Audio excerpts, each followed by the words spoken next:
ketersediaan kapal yang sangat terbatas, Pasti. kemudian kapal juga angkutannya terbatas juga.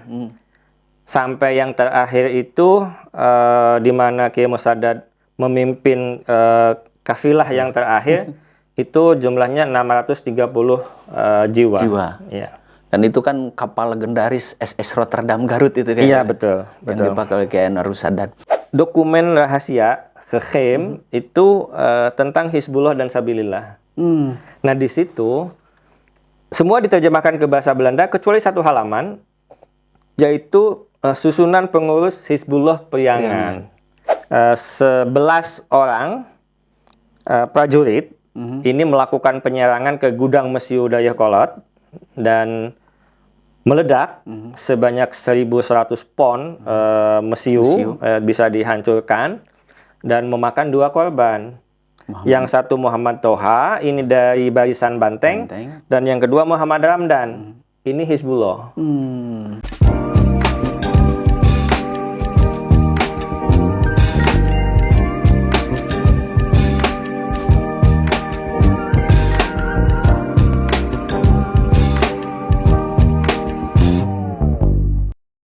Assalamualaikum warahmatullahi wabarakatuh. Waalaikumsalam. Bismillah, alhamdulillah, salatu wassalamu ala habibillah Sayyidina Muhammad ibn Abdillah wa ala alihi wa sahbihi wa mawalah. Selamat berjumpa kembali para pemirsa Enu Jabar Channel. Pada kesempatan kali ini kita bisa bersua kembali. Mudah-mudahan pada kesempatan kali ini kita bisa sama-sama kembali membuka berbagai narasi pembicaraan dan berbagai hal yang mudah-mudahan bisa memberi hikmah dan manfaat bagi kita semua. Pada kesempatan kali ini kita akan berbicara tentang tentang sejarah itu untuk kali ini ya. Kita berbicara tentang sejarah, dan pada kesempatan kali ini kita akan berbicara salah satu tokoh Nahdlatul Ulama yang berasal dari Jawa Barat, tepatnya berasal dari Kabupaten Garut. Salah satu tokoh karismatik yang sampai saat ini cukup familiar, melegenda, dan kiprahnya di Nahdlatul Ulama khususnya dan Indonesia pada umumnya sangat dikenal luas. Dan insya Allah pada kesempatan kali ini untuk membahas tentang beliau ini, insya Allah sudah hadir bersama kita Kang Iip Yahya. Terima kasih Kang Iip sudah hadir pada kesempatan kali ini. Kita akan bahas seorang Kiai Haji Anwar Musaddad, seorang ulama karismatik yang tentu saja di lingkungan warga Nahdlatul Ulama tentu beliau adalah tokoh yang sudah tidak asing lagi, tokoh yang memang sudah memberikan uswahnya, sudah memberikan teladan yang luar biasa kepada kita semua. Dan pada kesempatan kali ini bersama Kang Iip akan kita bahas secara lebih mendalam tentang Kiai Haji Anwar Musaddad ini. Dan kebetulan secara khusus Kang Iip ini sudah membuat sebuah rencana biografi, atau memang sudah biografi ya? Bagian dari biografi itu sendiri ya, karena memang pengusulan beliau untuk menjadi salah satu penerima gelar pahlawan nasional. Nah Kang Iip, kita mengenal ulama-ulama Nahdlatul Ulama ya, dan untuk Kiai Haji Anwar Musaddad ini tentu menjadi sebuah tokoh yang bisa menjadi pembuka banyak hal, saya kira gitu. Nah dalam hal ini Kang Iip sebagai sejarawan yang aktif dalam membuat buku-buku biografi ini, latar belakang yang secara khusus, selain memang ada hal-hal yang spesial dalam hal ini pembuatan biografi ini yang melatar belakangi sehingga pembuatan biografi ini ternyata sangat menarik gitu. Kira-kira apa itu Kang Iip dari Kiai Anwar Musaddad ini? Ya, mungkin saya sampaikan dulu latar belakang kenapa saya bersentuhan dengan sosok langka dari kota Dodol ini ya.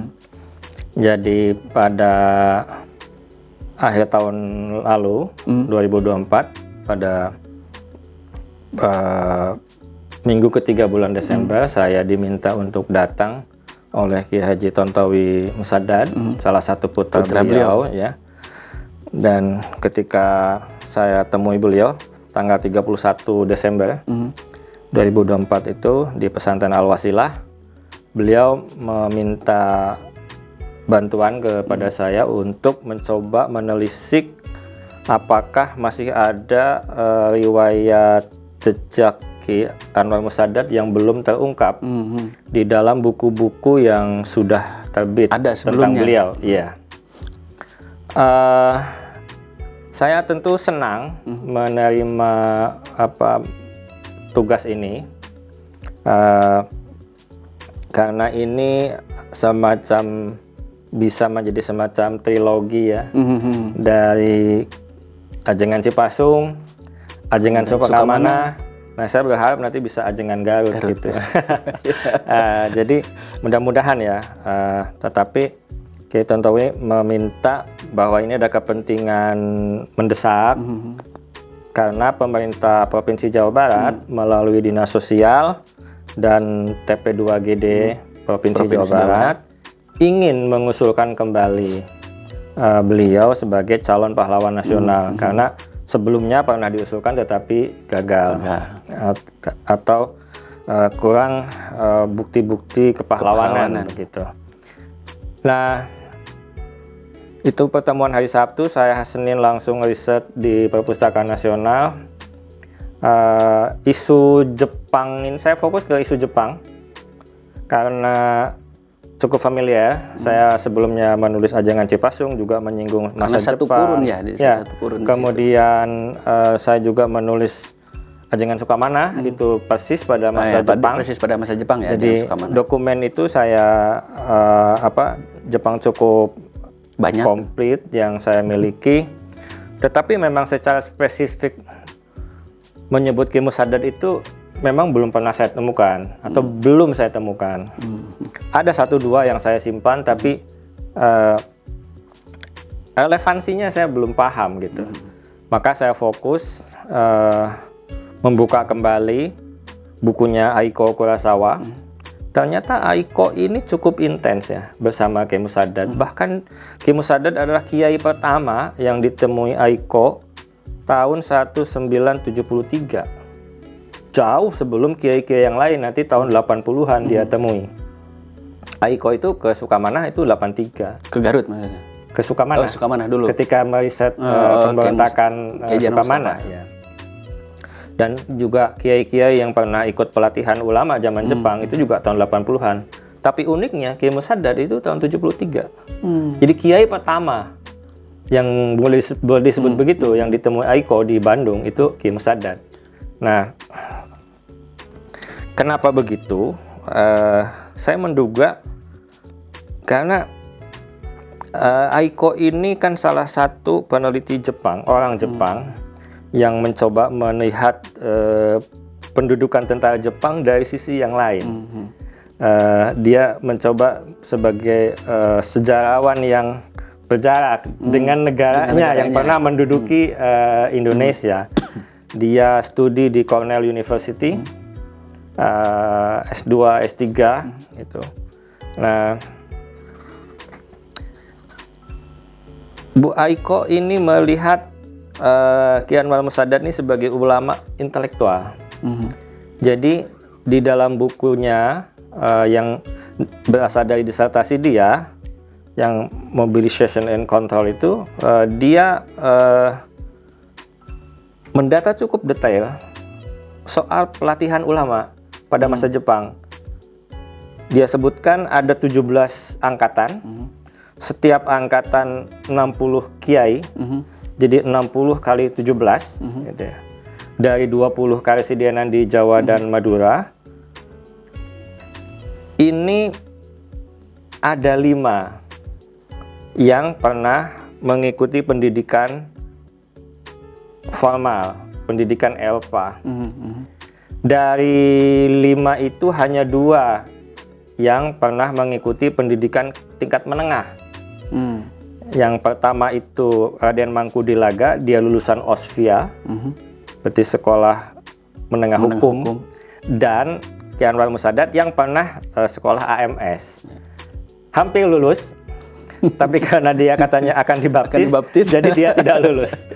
Dia ditarik oleh ibunya untuk kemudian mesantren di Cipari Wanaraja kepada Kiai Haramain, ayahnya Ki Yusuf Taujili. Ya. Nah, saya mulai masuk ke media masa Jepang. Karena selama ini teman-teman peneliti juga fokusnya ke Asia Raya yang terbit di Jakarta, saya coba fokusnya ke media yang terbit di Bandung, yaitu Cahaya. Dan luar biasa, data Ki Musaddad di Cahaya ini banyak sekali.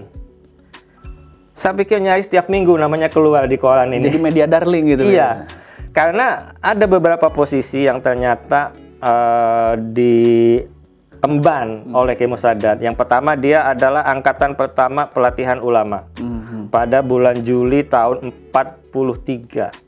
Nah, 8 bulan kemudian, setelah perlawanan Sukamana,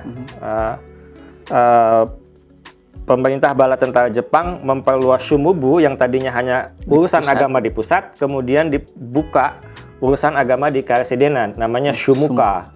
Nah, Ki Musaddad ini ditunjuk untuk menjadi kepala Shumuka Priangan, berarti membawahi Garut, ya, Bandung, Garut, Tasik, Ciamis, Sumedang. Ya. Nah, Shumuka ini aturannya adalah mengkoordinasikan semua urusan agama. Dengan demikian, semua penghulu itu lapornya kepada Ki Musaddad. Gitu. Sehingga posisinya sangat sentral. Wajar kalau dia kemudian dalam pengumuman awal puasa, Lebaran, itu selalu Shumukaco Priangan, menyampaikan keputusan awal Ramadan atau Idul Fitri begitu. Nah, dalam kajian Ki Musaddad ini yang menjadi fokus dalam tulisan Kang Ibkar ini ada beberapa hal yang dibagi dalam beberapa hal yang penting apa saja gitu. Ya. Ketika saya mendapati fakta bahwa ketika beliau diusulkan sebagai tokoh pendidikan dan kemudian ditolak, saya mencoba mencari apa peran besar beliau di luar itu, yang kemungkinan malah justru ini belum diangkat gitu. Nah, jadi saya mencoba ke belakang sebelum beliau katakanlah menjadi profesor atau dosen di IAIN Jogja atau UII di Yogyakarta. Ternyata beliau pernah, tadi saya ceritakan pada masa Jepang itu menjadi Shumukacho, tapi sebelumnya ternyata beliau pernah mengalami satu peristiwa besar, yaitu akibat Perang Dunia Kedua, ini menimpa kerajaan Arab Saudi, ini cukup parah, keadaan sosial, politik, ekonomi. Pada saat Perang Dunia Pertama dan Kedua itu? Iya, yang pertama berdampak juga, tetapi ketika Perang Dunia Pertama itu Hindia Belanda katakanlah tidak terlibat, yang terlibat di dalamnya terbatas. Ya. Nah, Perang Dunia Kedua ini semakin meluas dan Arab Saudi sebagai sekutu dari Inggris otomatis ikut melawan Jerman. Nah, lebihnya di dalam Perang Dunia Kedua ini Jerman kemudian menyerang Belanda dan Belanda takluk. Lalu ibu kotanya pindah ke London. Nah, maka dengan pemerintahan yang pindah ke negara lain, otomatis urusan tanah jajahan ini terbengkalai. Tanah jajahan terbengkalai, apalagi orang Indonesia yang berada di negara orang gitu, di Saudi itu. Dan sementara Saudi sudah memutus hubungan dengan Jerman, lalu lintas kapal terputus, tidak ada lagi lalu lintas kapal dari Tanjung Priok atau Surabaya ke Jeddah, sehingga kiriman makanan, uang terutama itu tidak sampai kepada mukimin yang ada di Hijaz. Nah, di Hijaz ini diklasifikasi ada 3, Kang Aib, orang di Hijaz ini. Ada yang memang mukim, mereka berusaha di sana, tinggal lama di sana, bekerja dan lain-lain. Yang kedua tolabah atau student, mereka belajar dengan biaya orang tua. Masih dikirimin gitu? Iya, dikirim, berarti orang tuanya mampu. Kemudian yang ketiga, ini unik, orang yang ingin meninggal di Mekah itu ada, sejak dulu ada. Dan itu banyak ya, karena jadi ketika terjadi situasi terlantar para mukimin ini, sejumlah tokoh asli Indonesia, asal Indonesia di Mekah dan sekitarnya kemudian berkumpul sekitar 20-an orang lah. Kemudian mari kita membahas ini, bagaimana kita mengatasi ini. Kemudian mereka membuat organisasi namanya Kokesin, Komite Kesengsaraan Indonesia. Ya. Jadi atau bisa disebut Komite Kesengsaraan Mukimin Indonesia gitu. Tapi singkatannya Kokesin. Dan mereka kemudian menyusun susunan organisasi. Kiai Sadat sebagai salah satu founder, tetapi dalam kepengurusan pertama beliau tidak masuk. Atau mungkin kepengurusan itu terbagi di zona-zona ya. Yang pasti pada masa akhir nanti Kiai Sadat disebut sebagai Ketua Kokesin Mekah. Ya. Nah, apa tugas Kokesin? Kokesin ini adalah mengkabarkan informasi mukimin yang terlantar ini ke tanah air. Ke siapa? Ke media massa. Dan pada waktu itu ada satu organisasi yang menghimpun semua ormas Islam namanya Majelis Islam A'la Indonesia. Atau kita sebut MIAI gitu. Nah, kepada MIAI yang pada saat peristiwa Kokesin ini terjadi, MIAI dipimpin oleh Ki Haji Wahid Hasyim. Nah, kemudian komunikasi ini terjadi, Kokesin di Hijaz memastikan bahwa para mukimin tetap tertib, mengikuti aturan negara setempat, kemudian meminta bantuan kepada Raja Arab, kepada konsulat Hindia Belanda di Jeddah. Sementara MIAI ini melakukan lobby ke Dewan Rakyat, ke Foksat, lobby ke Gubernur Jenderal, dan juga lobby ke masyarakat umum melalui media, yaitu menghimpun dana. Dan selama proses ini dari tahun 40 sampai 41 ribuan gulden yang didapatkan dan kemudian dikirim secara bertahap ke Hijaz gitu. Dan di sana dibagi-bagi untuk para mukimin ini bertahan hidup sampai kapal bantuan datang. Jadi tuntutan mukimin di Hijaz ini satu, kirim kami kapal secara gratis. Itu permohonannya. Dengan free gitu bahasanya. Pada saat itu jumlah mukimin itu terhitung berapa banyak? Awalnya ribuan ya, awalnya lebih dari 2.500. Kemudian dilakukan klasifikasi. Tadi ada tiga kelompok. Yang 2 kemudian disingkirkan. Jadi yang tolabah atau yang pelajar ini dikeluarkan dari list karena ada orang tua yang menanggung mereka. Dianggap mampu. Gitu. Dianggap mampu. Kemudian yang kedua yang ingin meninggal. Kan mereka toh tidak mau pulang juga. Nah, jadi itu juga dikeluarkan. Sehingga tersisa hitungannya 2.504 jiwa. Itu dewasa dan anak-anak. Dan itu berangkat dalam berapa gelombang? Ada beberapa gelombang karena ketersediaan kapal yang sangat terbatas. Pasti. Kemudian kapal juga angkutannya terbatas juga. Sampai yang terakhir itu di mana Kiai Sadat memimpin kafilah yang terakhir itu jumlahnya 630 jiwa. Ya. Dan itu kan kapal legendaris SS Rotterdam Garut itu kan? Iya, betul. Yang dipakai oleh Kiai Anwarul Sadat.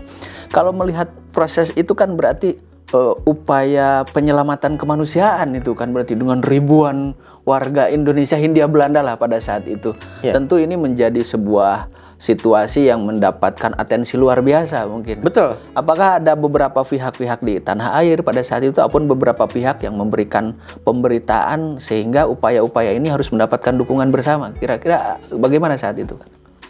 Hampir selama proses ini ketika isu mukimin terlantar ini mencuat, terutama melalui harian pemandangan yang dipimpin oleh Haji Une Junaidi, asli dari Manonjaya, itu ini menjadi semacam headline terus-menerus gitu. tidak selalu di halaman 1, tetapi pemberitaan itu selalu Ada itu. rutin ya, sehingga kita bisa menjejaki dari awal sampai akhir. Kemudian tanggal 4 November itu kapal yang Garut Rotterdam ini tiba di Tanjung Priok. Itu dari awal peristiwanya itu jadi nyaris 2 tahun itu selalu muncul di pemberitaan dan banyak media, termasuk juga di media berbahasa Belanda. Jadi ini katakanlah menjadi isu nasional di Hindia Belanda dan juga menarik perhatian Ratu Juliana yang pada waktu itu memimpin dari London. Dan kemudian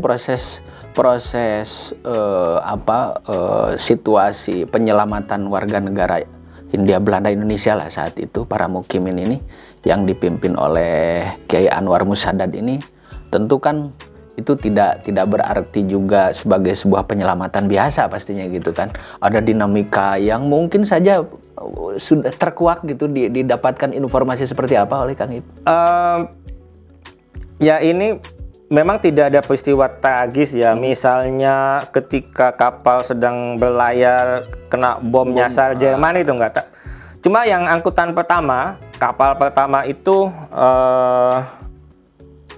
sekitar 500 meter lah ketika akan berangkat itu ada bom jatuh.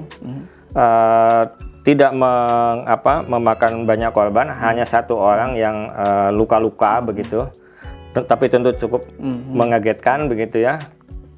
Sejauh ini semua 2.500 itu bisa kembali dengan selamat.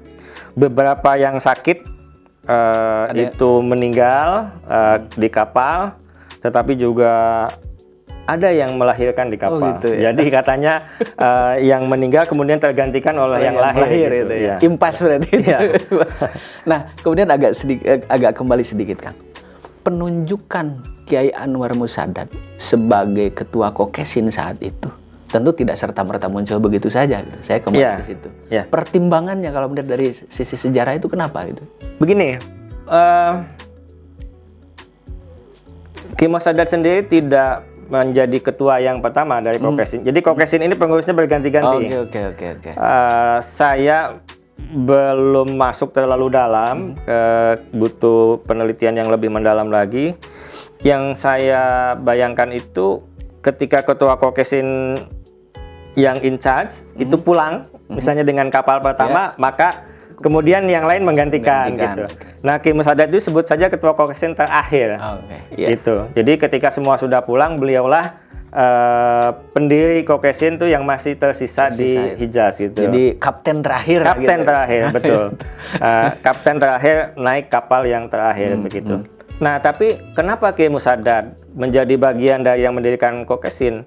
Karena beliau ini cukup terkemuka di antara para jamaah, karena beliau cukup lama ya. Beliau kan mulai ke Makkah tahun 30 akhir.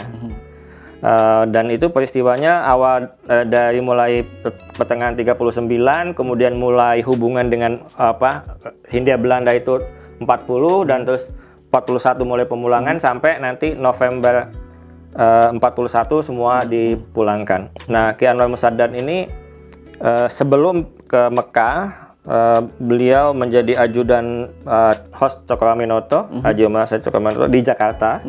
Beliau tinggal di rumahnya. Oh, jadi sebelum berangkat ke Arab itu beliau mempunyai hubungan yang intens dengan Umar Said Cokroaminoto. Betul. Dengan demikian beliau berarti mengenal baik tokoh-tokoh PSI. Nah, Miai itu salah satu yang menginisiasi kan PSI. Nah, ketika pengurusnya berganti, Kiai Wahid Hasyim memimpin, tokoh-tokoh PSI masih menjadi pengurus penting di Miai, seperti Pak Wondo Amiseno, kemudian anaknya Pak Cokroaminoto, Pak Anwar, itu adalah temannya Kiai Musaddad ketika dia kos di rumahnya Cokroaminoto gitu. Sehingga saya menduga para pengurus Miai, terutama yang berasal dari PSI ini, punya kepercayaan yang tinggi kepada Kokesin karena di sana ada Mas Diat. Jadi nama kecilnya itu Dede Mas Diat gitu. Nama kecil Kiai Anwar Musaddad itu Dede Mas Diat. Nah, sepulang dari Mekah, sebagaimana tradisinya, kemudian ganti nama menjadi Anwar Musaddad. Jadi kalau kita baca tentang tadi bagaimana kedekatan Kiai Anwar Musaddad dengan putranya Kiai Omar Said Cokro Amin, itu kan sama namanya itu kan, Anwar dari Masnya. Iya, betul. Iya. Nah, kemudian Kang Bin, setelah peristiwa Kokesin tersebut, lalu aktivitas Kiai Anwar Musaddad di tanah air seperti apa kemudian? Beliau punya satu obsesi yang itu konsisten sampai sepuhnya dipegang, ingin mendirikan pesantren luhur atau Ma'had Ali, yang dalam pikiran beliau adalah YIN. Oh, begitu. Itu. Jadi perguruan tinggi Islam itulah Ma'had Ali yang ada di dalam pikiran beliau gitu. Nah, walaupun pada akhirnya nanti beliau juga akhirnya mendirikan pesantren di bawah naungan Yayasan Al-Musaddadiyah. Nah, itu konsisten pada masa akhir Hindia Belanda dan awal Jepang. Beliau menjadi mubalik keliling di Priangan, menjadi mubalik idola lah kalau sekarang itu. Saya mendapat informasi katanya kalau beliau ceramah di Pabengpuk itu orang satu alun-alun penuh mendengarkan beliau bertablik ya. Nah, kemudian Jepang datang, ada pelatihan ulama. Karena mungkin peristiwa Kokesin itu dan beliau juga mau balik keliling, sehingga ketika ada pelatihan itu beliau menjadi angkatan pertama. Salah satu syarat dari peserta latihan ulama ini ulama terkemuka di daerahnya. Nah, jadi beliau menjadi pilihan pertama dari Garut gitu. Kemudian dari Sumedangnya Kiai Satibi. Dari Jawa Barat ya, dari Jawa Barat. Dari Priangan. Dari Priangan itu. Iya, kan nanti ada Cirebon, ada Bogor, ada Banten gitu ya. Nah, itu dari Karesidenan Priangan itu Kiai Musaddad, Kiai Satibi Sumedang, kakeknya Bupati Doni Ahmad Munir, dan Kiai Muhammad Siddiq, ini penghulu di Bandung. Ya. Itu. Dan lalu beliau menjadi kepala kantor urusan agama atau Syumukaco, itu semakin padat lagi kegiatannya, berarti beliau pindah ke Bandung. Nah, hampir semua event kegiatan keagamaan di Bandung dan Priangan itu pasti ada beliau tampil menyampaikan, berarti sambutan ya sebagai kepala Syumuka. Atau di dalam misalnya saya menemukan foto beliau khutbah Idul Adha tahun 44 di alun-alun Bandung misalnya. Jadi beliau ini cukup populer dan karirnya menanjak gitu ya. Iya. Tidak hanya di Garut tetapi skopnya sudah regional gitu, lebih luas. Ya, betul. Nah, kemudian Kang, dalam hal ini beliau sudah merupakan salah satu tokoh pada masa itu. Kira-kira ya, jadi saya sedikit mengukur usianya saat itu berapa gitu. Beliau lahir 1909. 909. Ya. Berarti kalau sekitar tahun 40 berapa itu? 45 ya? Ya, 30-an 39 akhir mungkin ya, 38 ya. Jadi masih sangat usia muda. On fire ya. Ya, masih belekesenteng kata orang Sundanya.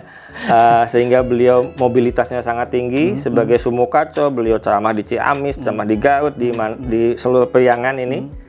Dan dengan demikian beliau punya akses yang ketika yang lain-lain sangat terbatas, justru beliau punya kesempatan untuk menyampaikan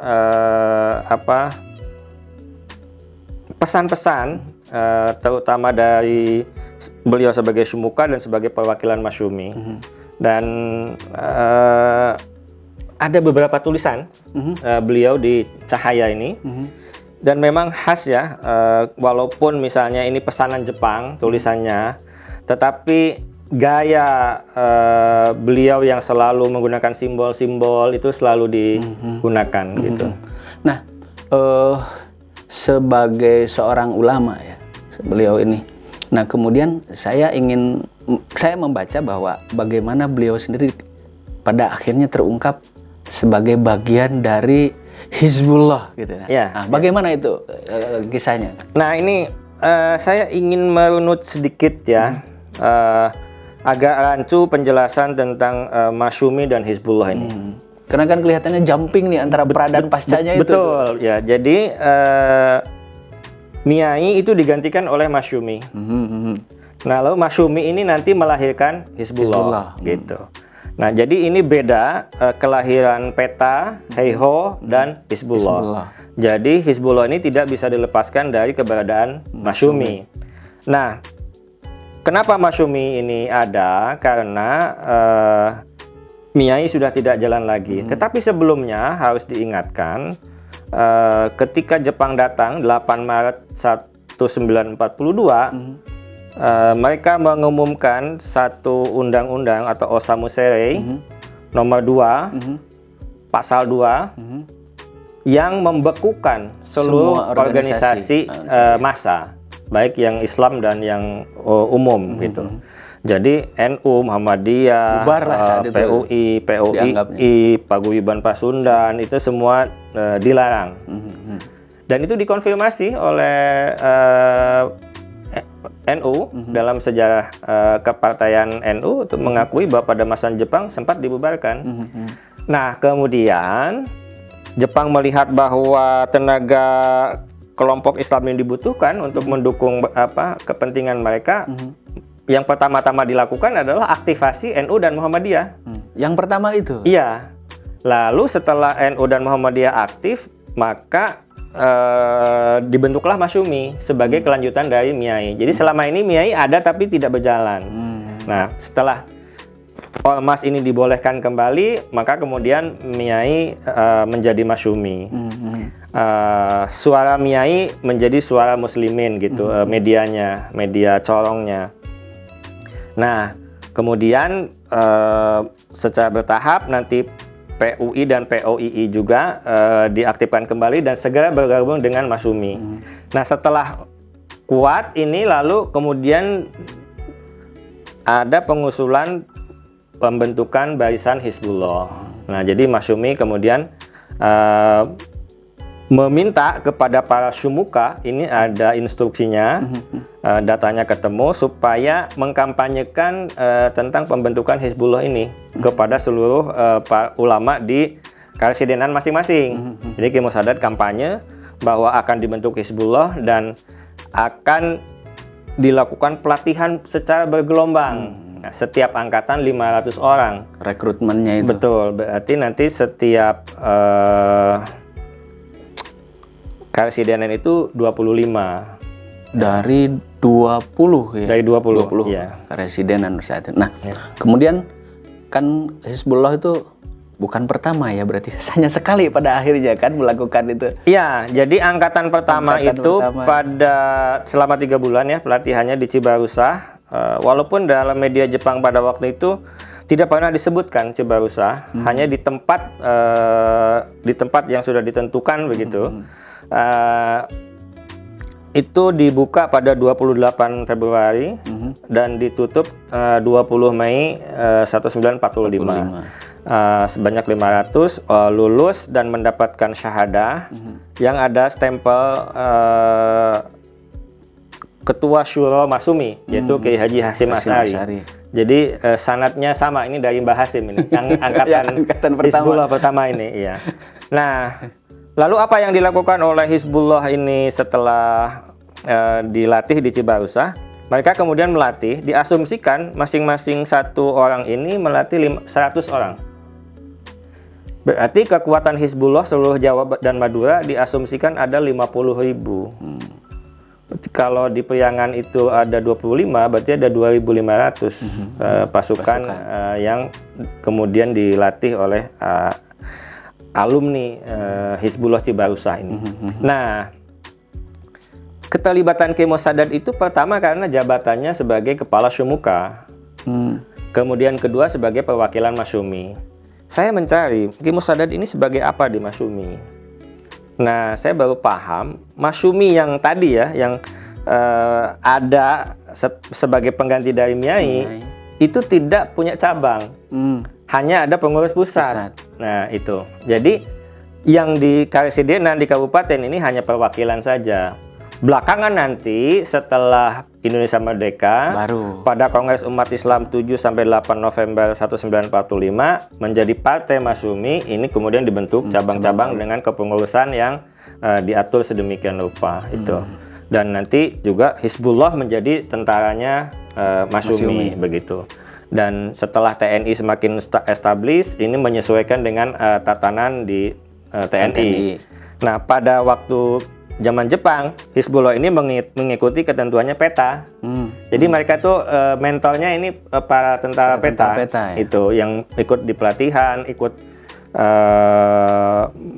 melatih dan mendampingi. Nah, Kiai Musaddad sebagai Kepala Syumuka perwakilan Masyumi pada 10 Januari 1945 rapat besar di Gedung Daitoa namanya, sekarang ini Gedung Merdeka Bandung. Memimpin rapat pembentukan Hizbullah. Ada bahasan-bahasan yang lain tentang sekolah tinggi Islam, tentang ekonomi dan lain-lain, tetapi Hizbullah menjadi juga bahasan yang penting. Beliau memimpin rapat yang dihadiri oleh Kiai Haji Zainul Arifin sebagai pimpinan tertinggi Hizbullah dan Kiai Farid Ma'ruf sebagai perwakilan Masyumi. Kalau kita sepakati bahwa Hizbullah ini bagian dari entitas militer yang pada akhirnya membangun dan mendirikan TNI, berarti bisa dikatakan bahwa pendiri TNI itu Kiai Haji Anwar Musaddad ini pendiri TNI berarti itu. Mungkin tidak begitu ya, karena tidak semua Hizbullah kemudian bergabung dengan TNI.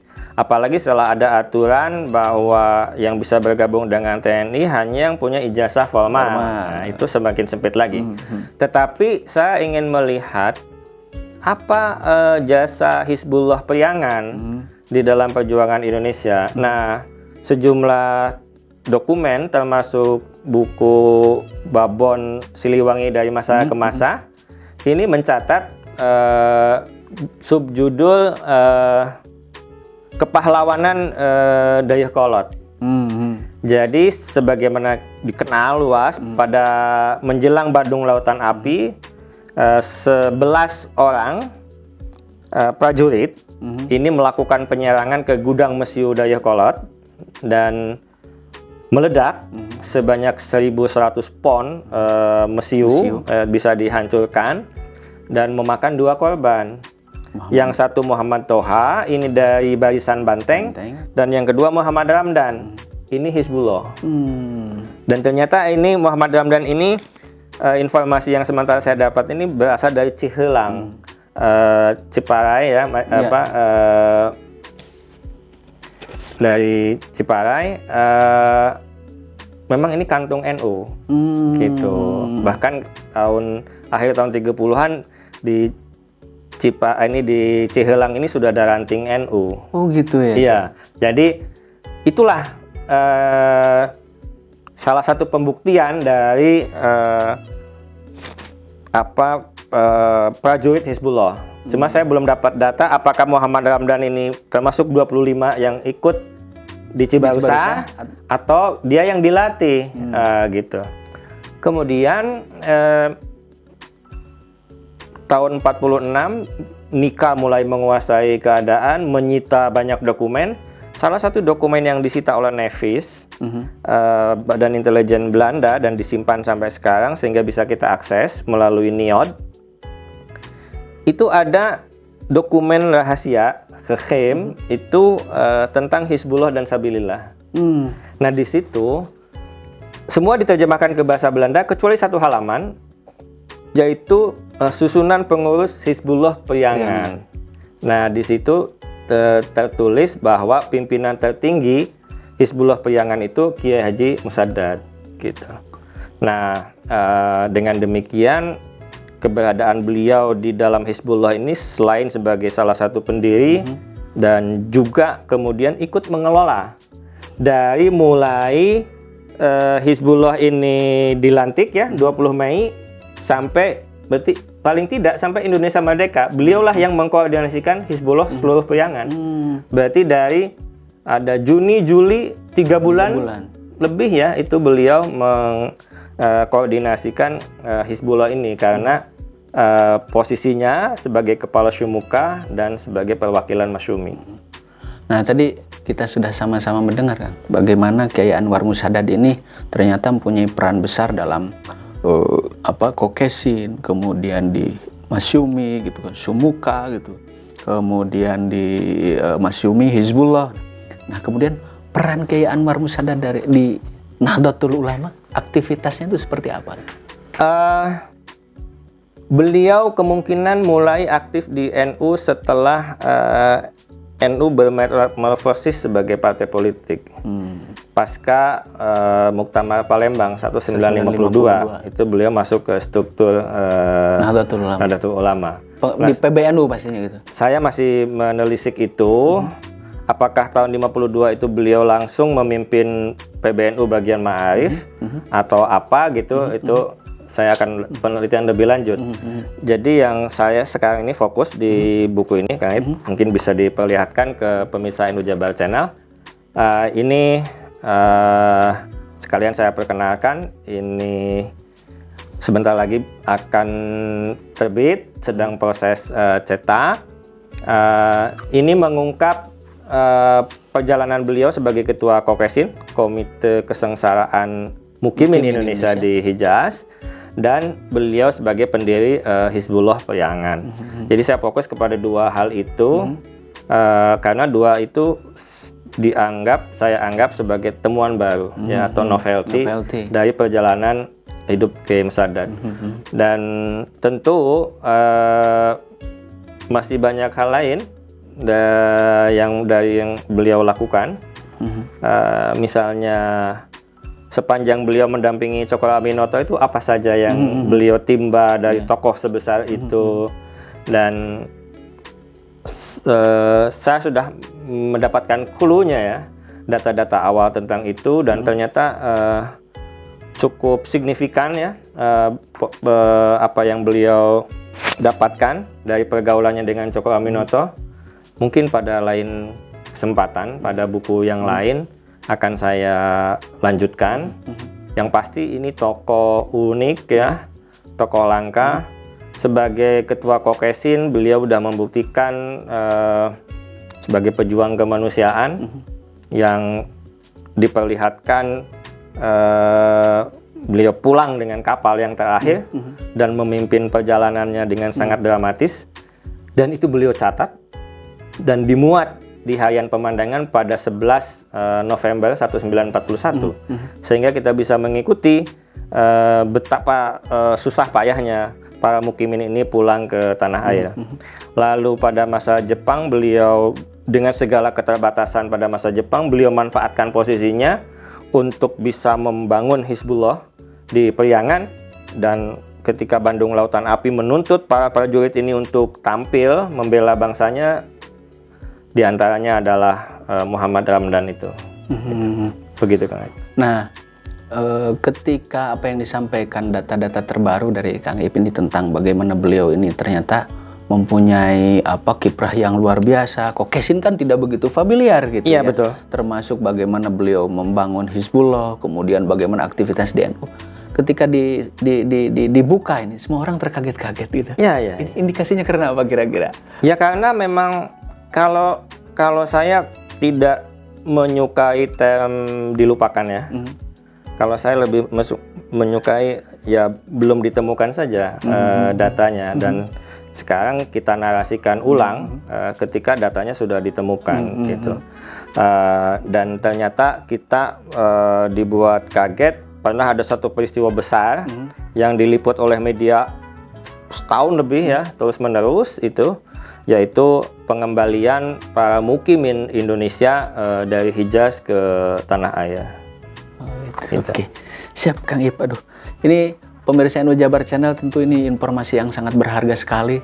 Mudah-mudahan kalau nanti sudah terbit kita bisa bersama-sama menyimak dengan lebih seksama buku biografi yang nanti akan sebentar lagi sedang dicetak mungkin ya kan, akan segera terbit. Kita sama-sama menyimak.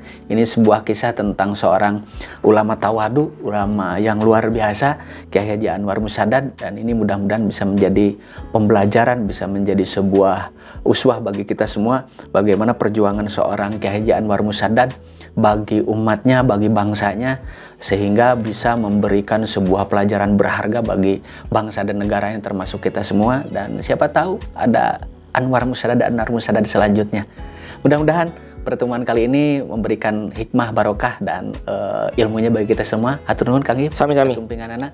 Mudah-mudahan pertemuan kedepannya bisa kita buka lagi hasanah wawasan ataupun pengetahuan tentang para tokoh-tokoh sejarah, para tokoh-tokoh ulama, Nahdlatul Ulama, ataupun para tokoh-tokoh yang memberikan sumbangsih bagi bangsa dan negara.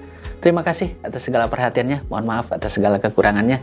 Billahi fi sabilillah. Wallahul muwaffiq ila aqwamit thoriq. Assalamualaikum warahmatullahi wabarakatuh. Waalaikumsalam warahmatullahi wabarakatuh.